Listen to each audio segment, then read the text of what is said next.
ചെയ്യുന്ന രീതിയൊക്കെ ഉസ്താദുമാർ പറഞ്ഞിട്ടില്ലേ?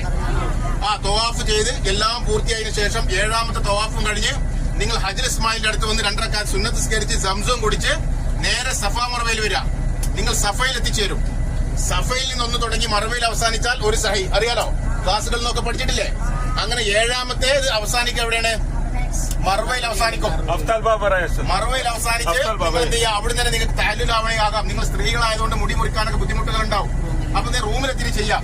നിങ്ങൾ എന്ത് ചെയ്യണമെന്ന് വെച്ചാൽ അവിടെ നിന്ന് ഇറങ്ങിക്കഴിഞ്ഞാൽ നേരെ വീണ്ടും നെയ്യാ കൊട്ടാരം ഇടതുവശത്തും ഹറം വലതുവശത്തുമായി വീണ്ടും നടന്നു കഴിഞ്ഞാൽ WC എന്ന് പറഞ്ഞ ഒരു ബാത്റൂം കാണും. അതിന് തൊട്ട് താഴെ വീണ്ടും ചെയ്യാം ഖുദായ് പാർക്കിലേക്കുള്ള ബസ് കാണും. ആ ബസ്സിന് നമ്പർ ഉണ്ടാവില്ല. പക്ഷെ നിങ്ങൾ പുറത്തിറങ്ങി കഴിഞ്ഞാൽ വീണ്ടും നിങ്ങൾക്ക് 4ാം നമ്പർ ബസ് കാണും. മനസ്സിലായില്ലേ? ആ ബസ്സിൽ കയറി ഇവിടെ വരിക. ഇതാണ് നിങ്ങളോട് പറയാനുള്ളത്. കൂടുതലായി ഒന്നും പറയാനില്ല. നിങ്ങളുടെ ഹജ്ജും ഉംറയും മഖ്ബൂലും മബ്രൂറുമായി അള്ളാഹു സ്വീകരിക്കട്ടെ. നിങ്ങൾ ഞങ്ങൾക്കൊക്കെ വേണ്ടി ആത്മാർത്ഥമായി പ്രാർത്ഥിക്കുക.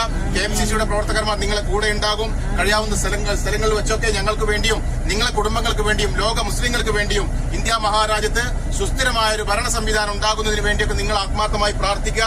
നിങ്ങളെ പ്രാർത്ഥന അള്ളാഹു സ്വീകരിക്കട്ടെ. ഞങ്ങൾ നിങ്ങൾക്കൊപ്പം ഉണ്ടാകും. നിങ്ങൾക്ക് എല്ലാവരെയും മക്ക KMCCക്ക് വേണ്ടി ഈ ഭൂമിയിലേക്ക്, ഈ വിശുദ്ധ ഭൂമിയിലേക്ക് നിങ്ങൾ ആത്മാർത്ഥമായി സ്വാഗതം ചെയ്യാൻ എല്ലാവരും ഇറങ്ങിക്കോളെ കേട്ടോ.